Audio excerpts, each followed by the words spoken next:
Ons gaan nou die 77ste keer saam lees uit Openbaring en ons begin met Openbaring 19.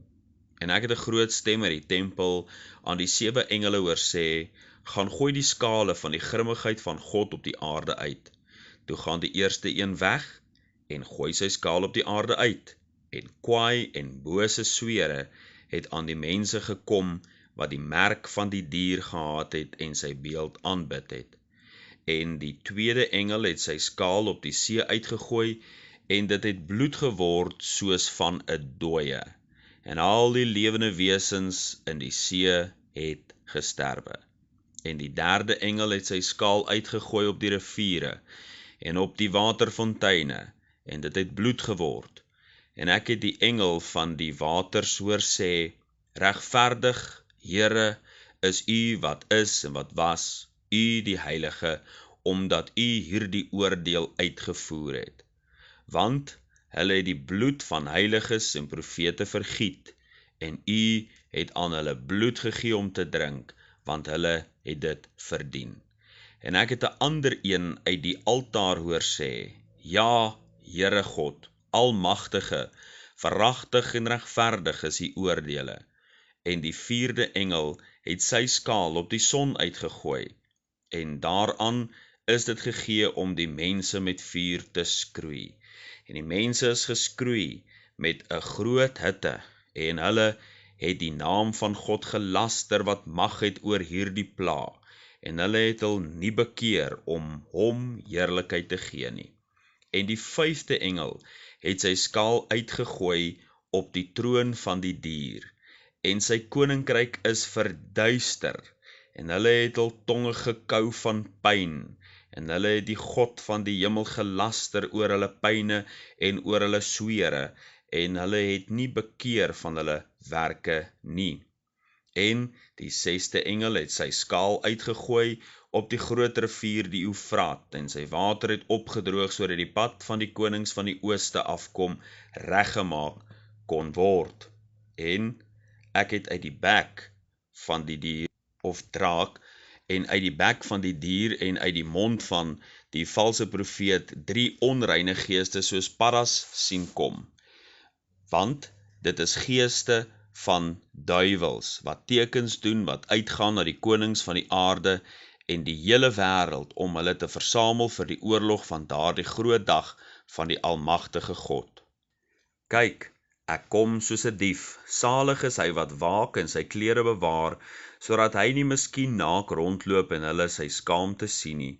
En hulle het hul versamel op die plek wat in Hebreëus genoem word Armageddon. En die 7de engel het sy skaal uitgegooi in die lug, en 'n groot stem het uit die tempel van die hemel gekom van die troon af, wat sê, dit is verby. En daar het stemme gekom en donderslaan bliksemstrale, en daar het 'n groot aardbewing gekom soos daar nog nie gewees het, vandat die mense op die aarde was nie. So 'n geweldige groot aardbewing. En die groot stad is in 3 dele verdeel, en die stede van die nasies het geval. En die groot Babylon is in gedagtenis gebring voor God, om haar te gee die beker van die wyn van die grimmigheid van sy toorn.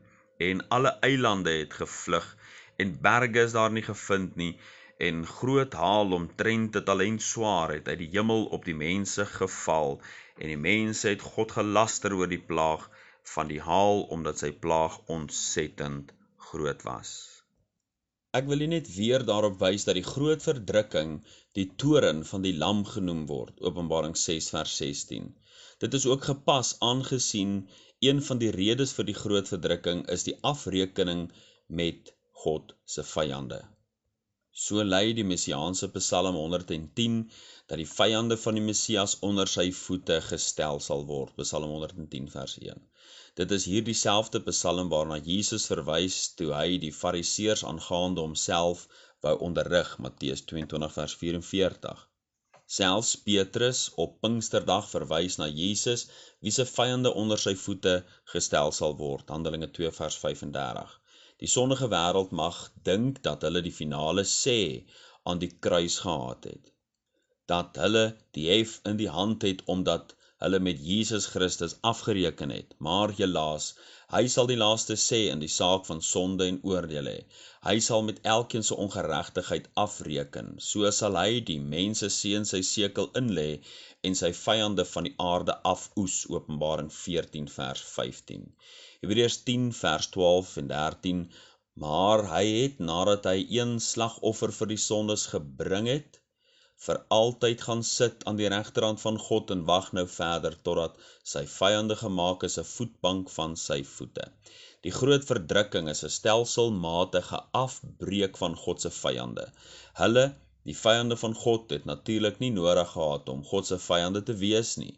Hulle het egter gekies om teen God te wees. U sien, hulle het hulle self bo God lief gehad. Hulle is meer liefhebbers van genot as liefhebbers van God, 2 Timoteus 3 vers 4, en uiteindelik is vriendskap van die wêreld vyandskap teen God.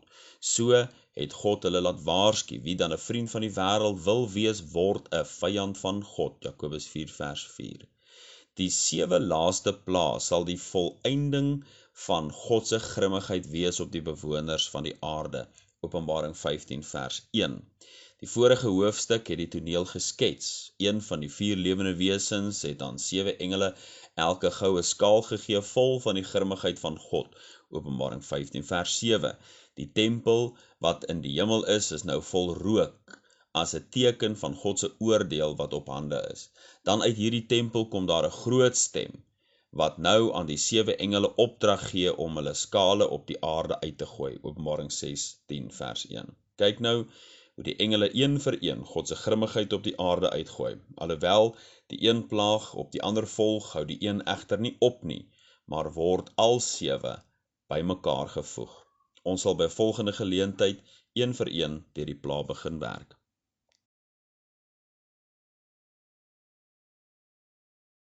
Ons doen die 78ste voorlesing in die boek Openbaring en ons lees Openbaring 16, net die eerste 2 verse.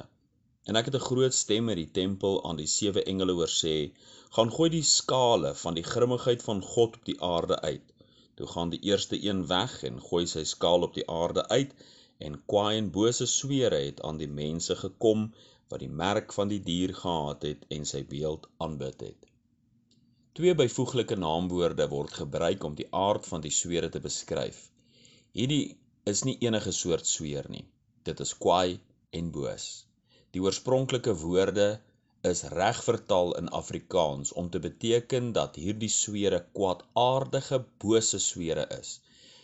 Hierdie swere sal so intens wees dat mense hulle tonge sal kou van die pyn, Openbaring 16 vers 10. Die swere sal so verskriklik wees dat die bewoners van die aarde sal erken dat hierdie nie normale swere is nie.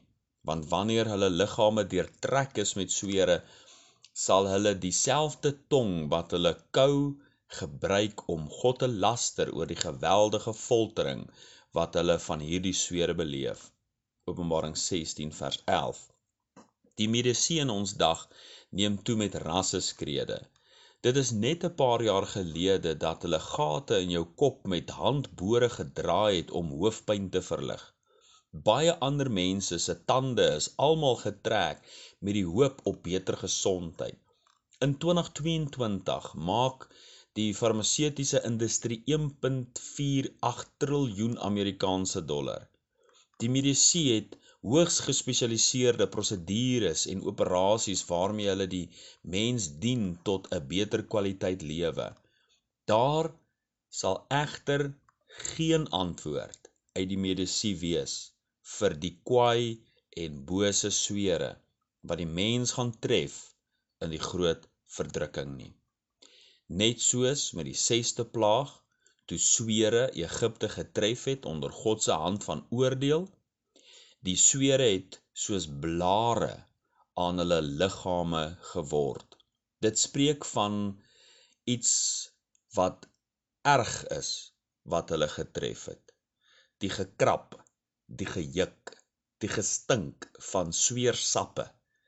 Dit was van so aard dat selfs die towenaars nie voor Moses hulle kon staan nie.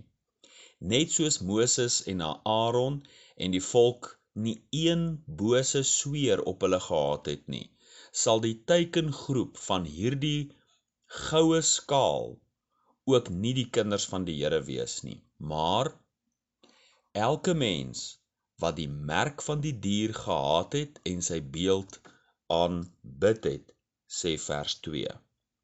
Hulle pyniging het begin en dit sal voorgaan tot in alle ewigheid. Met die bestudering van die tweede visioen van die toekoms, Openbaring 14, het Johannes aan ons gesê in die vooruitskouing wat binnekort gaan plaasvind, dat hulle pyniging gaan op tot in alle ewigheid. Hier is dit nou, dit begin met kwaai en bose swere.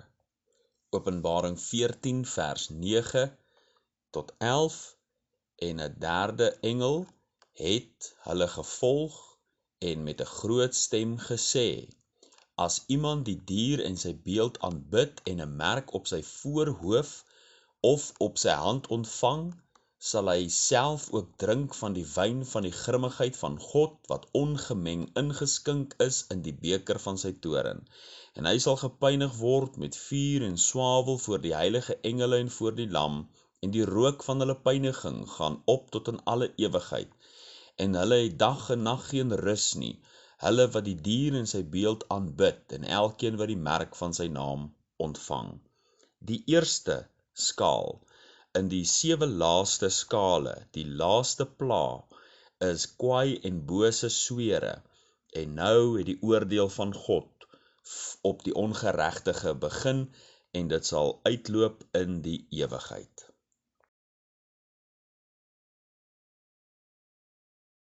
Ons doen die 79ste voorlesing in die boek Openbaring, en ons lees Openbaring 16, die eerste 3 verse. En ek het 'n groot stem uit die tempel aan die 7 engele hoor sê, gaan gooi die skale van die grimmigheid van God op die aarde uit. Toe gaan die eerste een weg, en gooi sy skaal op die aarde uit, en kwaai en bose swere het aan die mense gekom, wat die merk van die dier gehaat het, en sy beeld aanbid het. En die tweede engel het sy skaal op die see uitgegooi, en dit het bloed geword, soos van 'n dooie, en al die lewende wesens in die see het gesterwe. Wanneer ons in hierdie verband aan die see dink, dan word daar spesifiek verwys na die lewende wesens wat sal sterf. Die see was en is een van die hoofvoedingsbronne van die mens. Baie mense het langs die Mediterrane See of selfs die see van Genesaret gebly en hulle bestaan daar gemaak. Wanneer die see daarom getref word, hou dit verband met die hongersnood wat sal kom. Nie om dowe neute, met die breking van die derde seël sal daar 'n swart perd na vore kom, wat ons op hongersnood wys. Openbaring 6 vers 5 tot 6. Wanneer die tweede skaal op die see uitgegooi word, sal die see soos bloed word, maar soos die bloed van 'n dooie. Nadat 'n persoon gesterf het, sal die bloed nog rooi vertoon in sy liggaam, maar met die hart wat nie meer klop nie, beweeg bloed deur gravitasie na die plek in die liggaam waar dit uiteindelik tot stilstand sal kom. Na verloop van tyd verloor bloed die suurstof en verander dan kleur na om soos donker pers te lyk. Kundiges sal vir jou sê dat swart nie werklike kleur is nie, maar word saamgestel deur ander kleurpigmente. En dan, wanneer bloed oud word en hard word, vertoon dit dikwels swart. Die see gaan daarom nie bloedrooi vertoon soos suurstofryke bloed nie, maar gaan soos die bloed van 'n dooie wees, sê die teks. Die suurstof gaan uit die see uitgehaal word, en sonder suurstof sal elke lewende wese in die see sterf. So het dit gebeur in Egipte met die eerste plaag. Eksodus 7 vers 21, en die visse wat in die Nyl was, het doodgegaan en die Nyl het gestink, sodat die Egiptenaars die water uit die Nyl nie kon drink nie, en daar was bloed in die hele Egipteland. So sal dit wees wanneer die vistreilers op die see is, sal hulle met eens op bloed vaar. Wanneer hulle dalk besig is om nette in te trek, sal hulle dooie visse vol bloed optrek. Die man wat kreefduik sal ewe skielik rondom hom donkerheid sien, soos die donker bloed om hom vou. Toe die tweede bassein geblaas het iets soos 'n groot berg wat brand in die see geval, Openbaring 8 vers 8 tot 9. 'n derde van die see het bloed geword en 'n derde van die seelewe het doodgegaan. 2/3 het egter nog bly lewe as 'n teken van God se genade. Steeds het die vyande van God hulle nie bekeer nie. Nou het God se genade uitgeloop en die voedingsbron wat die see bied, word heeltemal getref. Alle seelewe sal onmiddellik sterf. Ons gaan voort met die 80ste voorlesing in die boek Openbaring en ons lees Openbaring 16 vanaf vers 4. En die derde engel het sy skaal uitgegooi op die riviere en op die waterfonteine en dit het bloed geword. En ek het die engel van die waters hoor sê, regverdig, Here, is U wat is en wat was, U die heilige omdat U hierdie oordeele uitgevoer het. Want hulle het die bloed van heiliges en profete vergiet en U het aan hulle bloed gegee om te drink, want hulle het dit verdien. En ek het 'n ander een uit die altaar hoor sê, ja, Here God almagtige, waaragtig en regverdig is U oordeele. En die vierde engel het sy skaal op die son uitgegooi, en daaraan is dit gegee om die mense met vuur te skroei. En die mense is geskroei met 'n groot hitte, en hulle het die naam van God gelaster wat mag het oor hierdie pla, en hulle het hulle nie bekeer om hom heerlikheid te gee nie. In vers 4 lees ons dan van die derde skaal wat die vars water in bloed verander. Dit is so kort teks en tog het dit sulke verrykende gevolge. Hier word nie na voedselbronne soos die see verwys nie, maar eerder na die drinkwater, die riviere en waterfonteine. Die water wat mense gebruik om te drink, hulle vee en diere water te gee. Dink vir 'n oomblik hieraan. Die besproeiingskanale word bloed, die lyfvore is bloed, die spulpunt wat oor die groente beweeg spuit ewe skielik bloed, die klein sproeiertjies wat die vrou haar blommetjies wil nat spuit verstop, want die water in die pypies het bloed geword, die vistank in iemand se huis se water verander in bloed, die honde se drinkbakke se water verander in bloed, die pot op die stoof waarin rys gaar gemaak word, kook droog in bloed, die stortwater, die badwater is bloed, die toiletwater is bloed en nog bloed, meer bloed spoel in. As die vloere gewas moet word, is daar nie water om dit te doen nie, net bloed. U sal ook onthou dat 4 engele die 4 winde van die hemel vashou voordat die 7 basseine geblaas het, Openbaring 7 vers 1. Dit het tot gevolg dat daar geen reën op die aarde val in die groot verdrukking nie. Daar sal daarom geen reën val wat die aarde skoon was nie. Die stank van die bloed en alles wat sterf hier aan die einde van die groot verdrukking sal ondraaglik erg wees. Die ongeluk wat hierdie wêreld gaan tref sal so erg wees dat sou die tyd nie verkort word nie, geen persoon meer lewendig gelaat sou word nie. Matteus 24 vers 22. Elke liewe laaste mens sal doodgaan as God die tyd nie bepaal het om net 7 jaar te wees nie. Ek lees dat sommige kritici beweer dat die eerste plaag in Egipte nie was dat water in bloed verander het nie, maar dit glo rooi bakterieë was, wat die water rooi gemaak het. So probeer hulle God se wonderwerk diskrediteer. Tog lees ons dat die water wat eenkant gehou is uit die Nyl ook bloed geword het. Die water in hout en klipbakke het ook bloed geword, Eksodus 7 vers 19. Ons vind dan iets uitermate vreemd.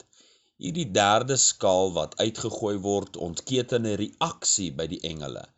Ons kry te doen met 'n engel van die water. Dit lyk of God 'n boodskapper, 'n engel het wat oor die waters van die aarde verslag doen aan God. Hy wie waak oor die water is bly dat God die water tref. Hy loof God vir sy regverdige oordeel en gee ook die rede. God gee aan hulle bloed om te drink, want hulle verdien dit. Dit neem ons onwillekeurig terug na die breking van die 5de seël, Openbaring 6 vers 9. Die martelare se bloed wat nou gewreek word oor die bewoners van die aarde.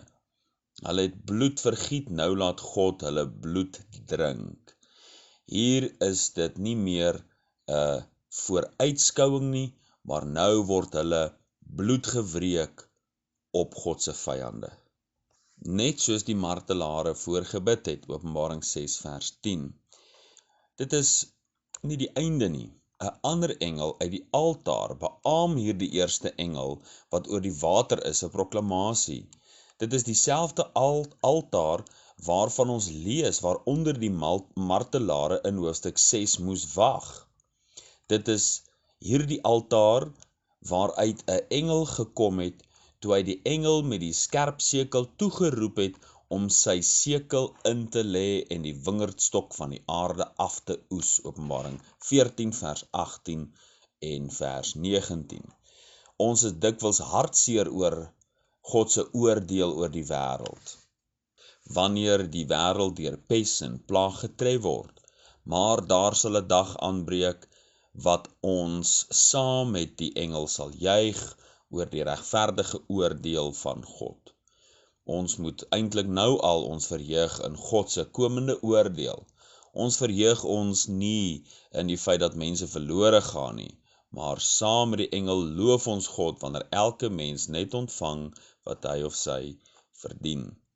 Vers 8 vertel ons dan van die 4de engel wat sy skaal op die son uitgegooi het, sodat die aardbewoners geskroei word.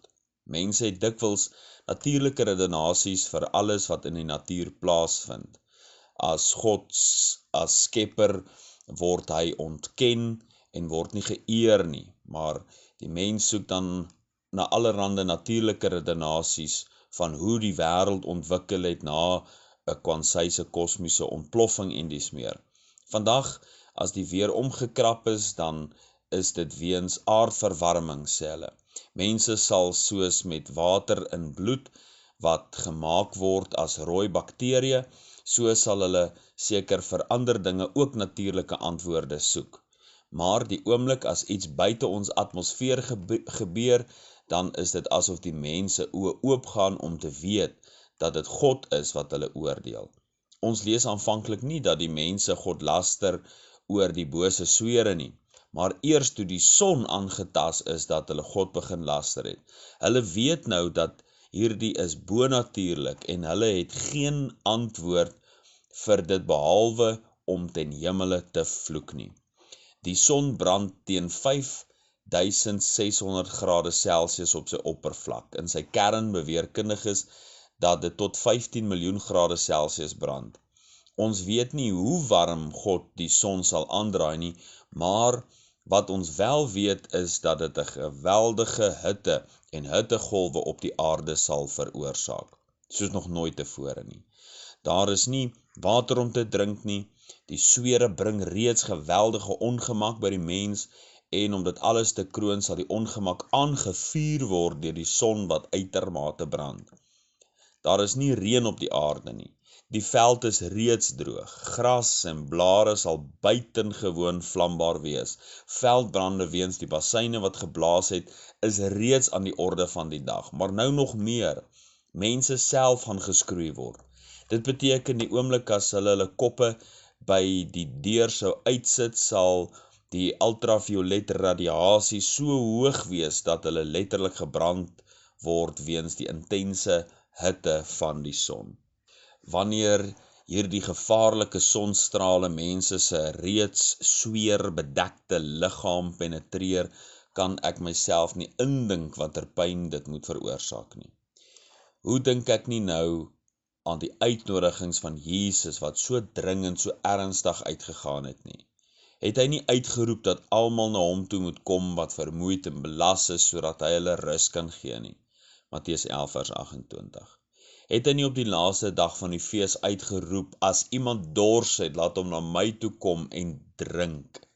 Johannes 7 vers 37. In Psalm 23 vers 2 openbaar God sy hart, dat hy die mens wil lei na groen weivelde, na waters waar rus is, maar die mens wil nie na God toe gaan nie. Hulle sal soveel kanse ontvang, met 144.000 evangeliste, 2 getuies sal die evangelie deel. Duisende sal tot bekering kom, maar tog sal die meeste hulle harte verhard en nie tot bekering kom nie.